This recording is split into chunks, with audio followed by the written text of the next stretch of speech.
Et ben donc... Tout le monde, c'est Audriver, on se trouve pour une nouvelle vidéo. Et dans cette vidéo, je vais vous montrer comment faire pour avoir le plus d'FPS possible et pour optimiser vos paramètres au maximum pour avoir une expérience plus fluide sur Fortnite chapitre 5 saison 3. C'est parti. Juste avant d'entamer la vidéo, pour soutenir la chaîne, n'oubliez pas de mettre mon code créateur Audriver dans la boutique Fortnite. En fait, c'est simple, c'est super rapide et en plus, ça m'aide énormément, ainsi que la chaîne. Donc voilà, merci à tous ceux qui vont faire la manip. Voilà, c'est parti. Voilà, donc pour commencer, vous allez cliquer sur votre petit profil ici, et là vous allez cliquer sur l'engrenage ici, pac.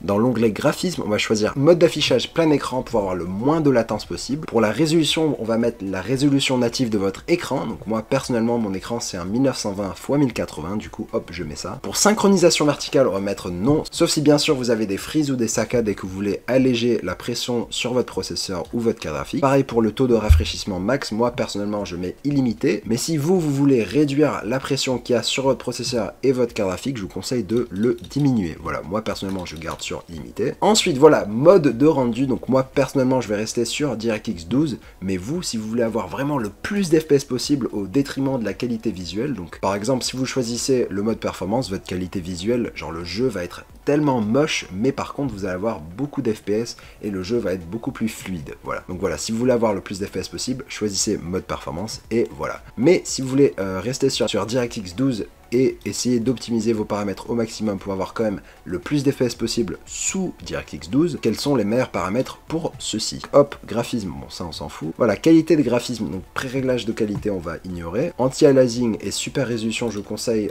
si vous avez une carte graphique Nvidia qui supporte la Nvidia DLSS, je conseille d'activer le DLSS. Mais si vous ne l'avez pas, je vous conseille juste de désactiver l'anti-aliasing et la super résolution. Ensuite, super résolution temporelle, on s'en fout. Résolution 3D, mettez à 100% si vous pouvez. Si vous voulez avoir encore plus d'FPS, je vous conseille de le diminuer. Sauf que voilà, ça va réduire la résolution de ce que vous voyez dans le jeu. Du coup, ça va être méga pourri si vous diminuez.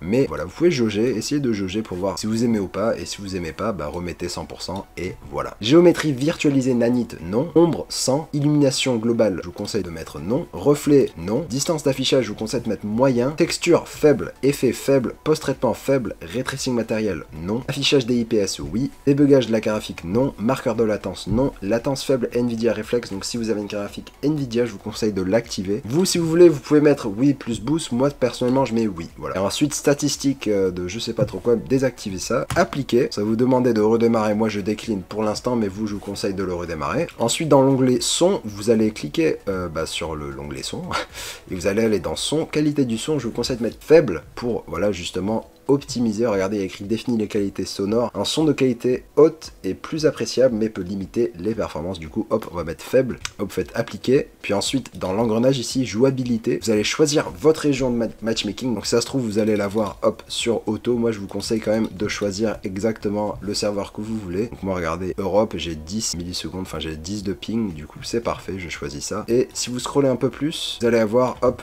option de jeu supplémentaire. Et là, vous allez voir Nvidia Highlights si vous avez une carte Nvidia. Moi personnellement je mets non parce que regardez il y a écrit ça active ou désactive Nvidia Highlights. En fait lorsque ce paramètre est activé, Nvidia Highlights enregistre automatiquement certains temps forts. Donc en fait ça en arrière-plan ça peut vous faire avoir des saccades ou des frises ou des ralentissements, du coup ça on ne veut pas, du coup on met non. Et hop, ces deux options, économie d'énergie, je vous conseille de mettre oui, et voilà, vous faites appliquer, hop, et quand vous avez fait ça, hop, vous pouvez jouer aux jeux vidéo. Merci d'avoir regardé, mettez un like si ça vous a plu, mettez un petit commentaire si je vous ai aidé, et puis on se retrouve pour la fois sur une nouvelle vidéo. Allez, ciao tout le monde, peace.